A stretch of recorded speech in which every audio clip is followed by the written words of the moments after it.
আমেরিকাতে এক বাংলাদেশি ভাইয়ের দাওয়াতে আসছি উনার ফার্ম হাউসটা দেখতে।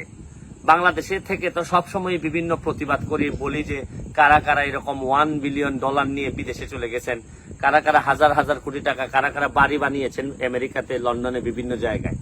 আজকে এক জায়গায় আসছি উনার দাওয়াতে। এই ভদ্রলোক বাংলাদেশ থেকে কোনো টাকা পাচার করা ছাড়াই, আমি যে জায়গায় আছি উনার অন্যান্য বাড়ি ছাড়াও 175 বিঘা জমি উনি এখান থেকে কিনছেন, কিনে এখানে বিভিন্ন ধরনের সবজি চাষাবাদ করতেছেন।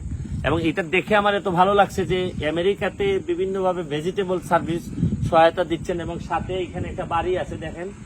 আবার এখানে আপনার এটা উনি নাকি কেনার পরেই নাকি পাইছেন। এখানে নাকি ওই যে ভুট্টা রাখা হইতো, এই জায়গায় ভুট্টা রাখা হইতো। আর এখানে দেখেন এই যে পুরা জায়গাটাই দেখেন আপনাদেরকে এই একটার পর একটা জায়গা আমি দেখাবো যে উনি 175 বিঘা জায়গার মধ্যে কি কি করছেন উনি, এবং 1 টাকাও বাংলাদেশ থেকে পাচার করা ছাড়াই।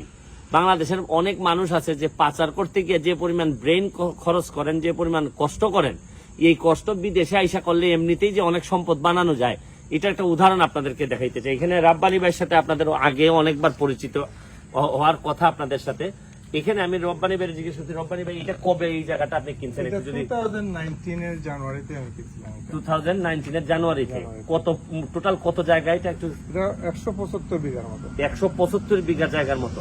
তা আপনি এখানে মেইনলি কি আপনার দেখলেন? এখানে যে এই কি গাছ আছে, সবজির গাছ আছে, আপনাদেরকে একটু দেখাইতে চাই যে উনি এখানে কি কি করছেন, আপনাদেরকে একটু দেখাইতে চাই। আসেন।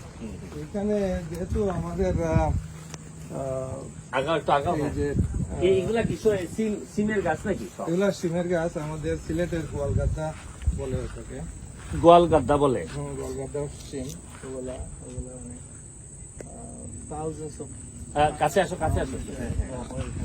এখানে এই যে পুরা জায়গাটা আপনারা দেখতেছেন, এই যে বাউন্ডারিওয়ালা জায়গাটা দেখেন, এইখানে উনি পুরাটা এগ্রিকালচার, মানে হচ্ছে কি ওই যে সিলেটের এক ধরনের সিম আছে, গোয়ালগাদা বললেন এটা না? এই সিমটা এইখান থেকে পুরাটা এসে গিয়ে এই জায়গা পর্যন্ত।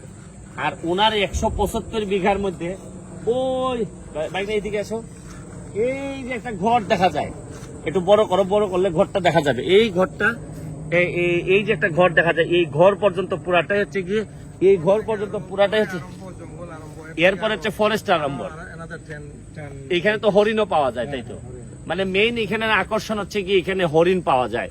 এবং আচ্ছা, আমার একটা কথা বলেন যে আমাদের মাঝে মধ্যে দুঃখ হয় যে আপনি ছাড়াও বাংলাদেশের বহু মানুষ আছে এইসব দেশে বা বিভিন্ন দেশে ভালো ভালো জায়গায় আছেন, যারা হয়তো কোনোদিন বাংলাদেশে কোনো একটা টাকাও আনেন নাই, কিন্তু আপনার এই মানসিক শান্তিটা কিরকম যে আপনি নিজে কষ্ট করে যে এই জায়গা পর্যন্ত আসতে পারছেন। হয়তো আপনি বাংলাদেশে অনেক কিছু করতেছেন, সেই গোলাপগঞ্জ থেকে উঠে এসে আপনি আমেরিকাতে এই জায়গায় পর্যন্ত আসছেন, আপনার মানসিক শান্তিটা কোন জায়গায়?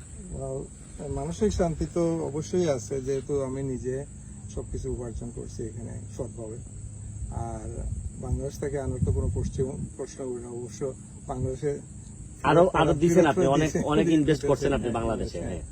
আর এখানে যেটা আমরা করি অনেকটা শখের কারণে, যেমন হরিণ শিকার করি আমরা, পিছনে আপনি গেলে দেখবেন কিভাবে লাক্সারিয়াস ওতে আমরা এখানে সেট আপ করা আছে। এবং এখানে অনেক সরকারি সুবিধা আছে।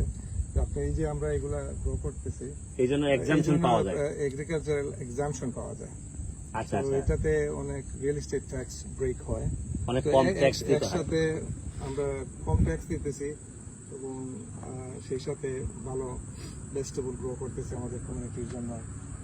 আপনারা দেখতেছেন যে বাংলাদেশের একজন মানুষ বাংলাদেশ থেকে উঠে এসে কি পরিমাণ, মানে এইরকম এগ্রিকালচার থেকে শুরু করে সৎভাবে কিভাবে বড় হওয়া যায়, এবং অনেক বড় হওয়া যায়। ওনার অনেকগুলা গাড়ি, অনেকগুলা ঘর, যা মানে একটা মানুষের বেঁচে থাকার জন্য আমার কাছে মনে হয় আরো ওনার এক্সট্রা আছে।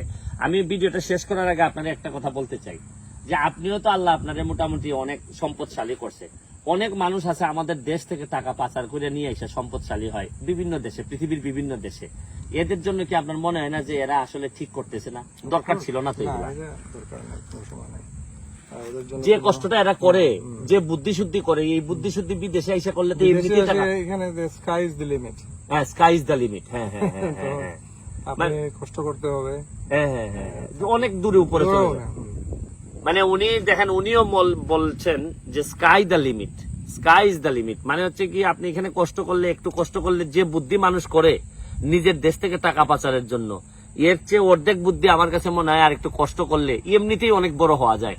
আর দেখেন যারা নিজের দেশ থেকে টাকা পাচার করে নিয়ে আইসা যারা সম্পদশালী হয়, আর যাই হোক মনের শান্তি এদের থাকে না, কারণ ন্যায় অন্যায় বলে তো একটা কথা আছে। হয়তো এখন পর্যন্ত সবাই আমরা ধরতে পারি না, তবে প্রকৃতির একটা বিষয় তো আছেই, প্রকৃতি কখনো হয়তো দেরি করে কিন্তু কাউকেই ছেড়ে দেয় না। আজকের মতো বিদায় নিচ্ছি। এই যে আমেরিকার নিউ ইয়র্কের